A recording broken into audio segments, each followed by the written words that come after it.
Imagine this. A packed studio, cameras rolling live, and Sean Fitzpatrick, the hardest man in All Blacks history, leans into the mic and says 5 words that just detonated New Zealand rugby. 5 words. 1 sentence. The host froze. The producer screamed in the earpiece. And right now the entire country is losing their minds. Stay locked in because what he actually said will leave you speechless. Welcome back to All Sports Updates, where we rip the lid off everything they don't want you to know. Smash that like button right now and subscribe, because in the next 6 minutes your jaw is hitting the floor and you are not ready. Let's rewind 24 hours. Sean Fitzpatrick, 1996 to 1997 All Blacks captain, World Cup winner, the man who stared down Jonah Lamu in training and never blinked, gets booked on one of the biggest sports shows in the country. Everyone expects the usual legends chat, maybe a few stories about the old days. Instead, the host asks a simple question about the current squad, and Fitz drops the hammer.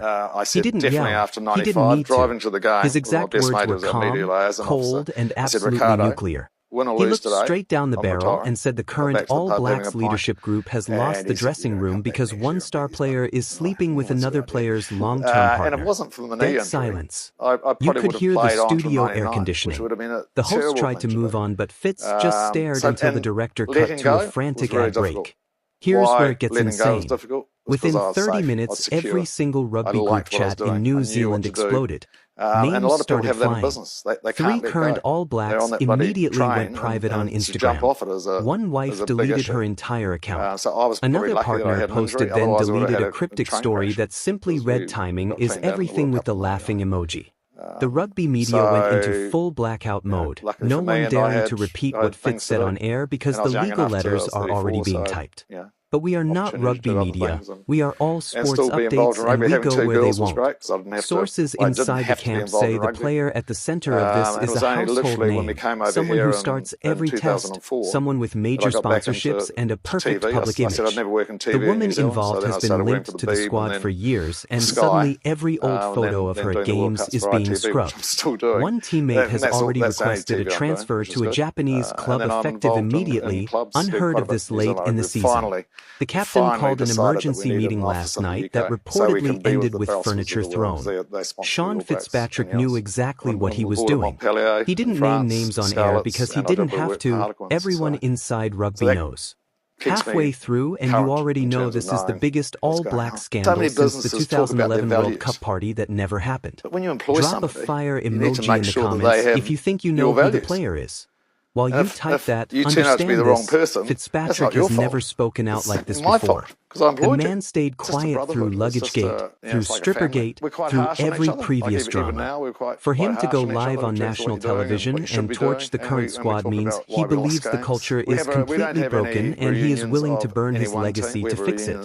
The fallout is only starting. Sponsors are on emergency calls. One major brand has already paused a multi-million-dollar campaign featuring the squad.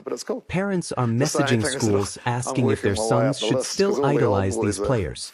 And the scariest part, multiple people inside the All Blacks camp have told us tonight that what Fitz said on air is actually only half the story.